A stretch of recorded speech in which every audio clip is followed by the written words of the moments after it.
یہ واقعہ مجھے اوکاڑا کے بزرگ استاد ماسٹر علی احمد صاحب نے سنایا۔ موصوف 1933 میں اوکاڑا کے نزدیک برج جیوے کے علاقے میں پیدا ہوئے، لیکن نوجوانی میں سندھ چلے گئے۔ وہیں وہ اعلیٰ تعلیم حاصل کرنے کے بعد ملازم ہو گئے۔ زندگی کا بیشتر حصہ نواب شاہ میں گزارا۔ وہیں گورنمنٹ ہائی اسکول میں ریاضی اور انگلش پڑھاتے رہے اور وہیں سے 1992 میں ریٹائر ہو کر اپنے آبائی علاقے میں واپس آ گئے۔ انہوں نے بتایا 1982 کی بات ہے، میں نواب شاہ میں مارکیٹ روڈ نمبر 2 پر ایک مکان میں کرایہ دار تھا۔ یہ مکان ایک شخص مختار احمد کی بہن کا تھا اور مختار احمد ہی اس کا کرایہ وصول کرتا تھا۔ ایک مرتبہ میں کرایہ دینے کے لیے اس کے گھر گیا تو اس کی بری حالت تھی، وہ زارو کتار رو رہا تھا۔ میں نے سبب پوچھا تو اس نے بتایا کہ اپنے گناہوں کی سزا بھگت رہا ہوں۔ 3 سال پہلے بیوی فوت ہو گئی تھی اور 1 ہفتہ قبل اکلوتا جوان بیٹا قبر میں اتر گیا ہے اور میری اپنی زندگی جہنم بن کر رہ گئی ہے۔ میں نے تفصیل پوچھی تو اس نے ہچکیاں لیتے ہوئے بتایا، میں پولیس میں ملازم تھا، ترقی کرتے ہیڈ کانسٹیبل بن گیا۔ ایک بار ڈاکے اور قتل کے ایک ملزم کو جیل سے عدالت پہنچانا تھا۔ اس روز فیصلے کی تاریخ تھی، میرے ساتھ ایک کانسٹیبل کی ڈیوٹی لگی تھی۔ ہم دونوں نے ملزم کو جیل سے لیا اور چونکہ عدالت تک فاصلہ زیادہ نہ تھا اس لیے ہم تینوں پیدل ہی چل پڑے۔ یہ راستہ کچھ ویران سا تھا، ایک جگہ تو اونچے قد کی بہت سی جھاڑیاں تھیں، بالکل جنگل کا منظر تھا۔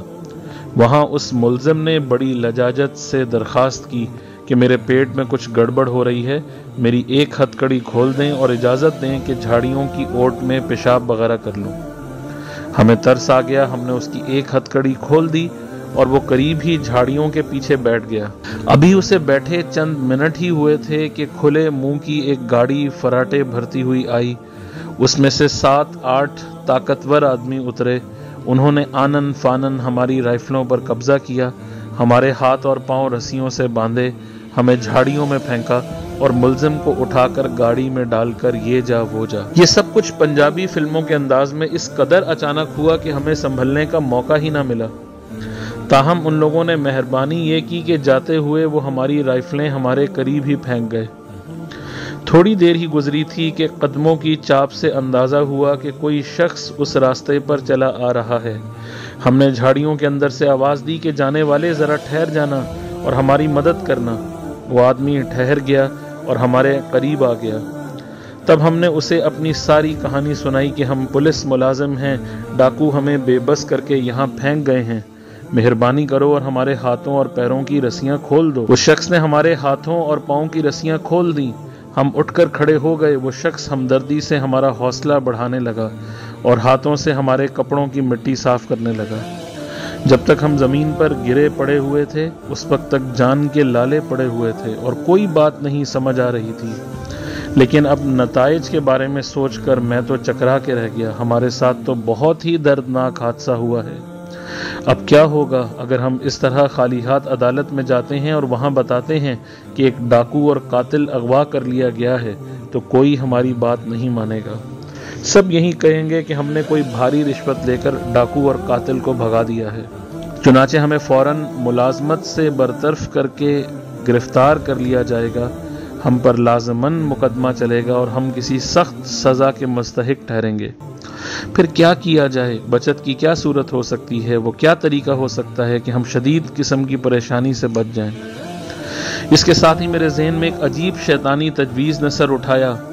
پھر کیا ہے اگر ملزم بھاگ گیا ہے، اس کے بدلے تو ہمیں ایک بندہ تو مل گیا ہے، پھر اسے ہی کیوں نہ استعمال کیا جائے؟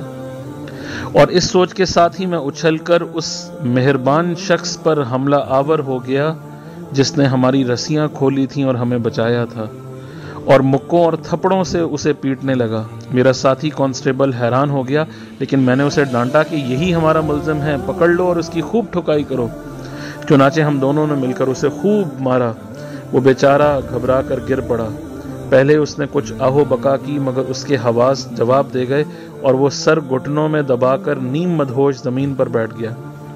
ہمارے پاس ایک فالتو ہتھ کڑی موجود تھی، اس میں اس کے دونوں ہاتھ ہم نے جکڑ لیے اور کھینچتے ہوئے کچہری کی طرف چل پڑے۔ اس کشمکش میں ہم خاصے لیٹ ہو گئے۔ جج نے پوچھا لیٹ کیوں ہوئے اور ملزم کا منہ کیوں سوجا ہوا ہے؟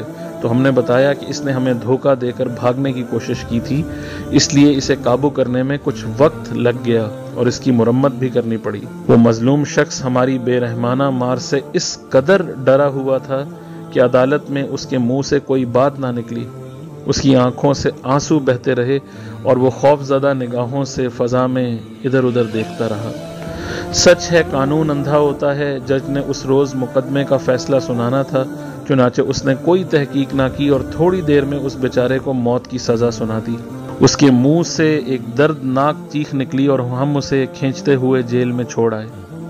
ریٹائرڈ سب انسپکٹر مختار احمد آج اپنے دل کا بوجھ ہلکا کرنا چاہتا تھا۔ وہ رو رہا تھا اور ظلم کی داستان کی ساری جزیات مجھے سناتا رہا۔ اس نے کہا ماسٹر صاحب، یہ ٹھیک ہے میری نوکری بچ گئی، مجھ پر کوئی مقدمہ بھی نہ بنا، لیکن خدا کا کوڑا حرکت میں آ گیا۔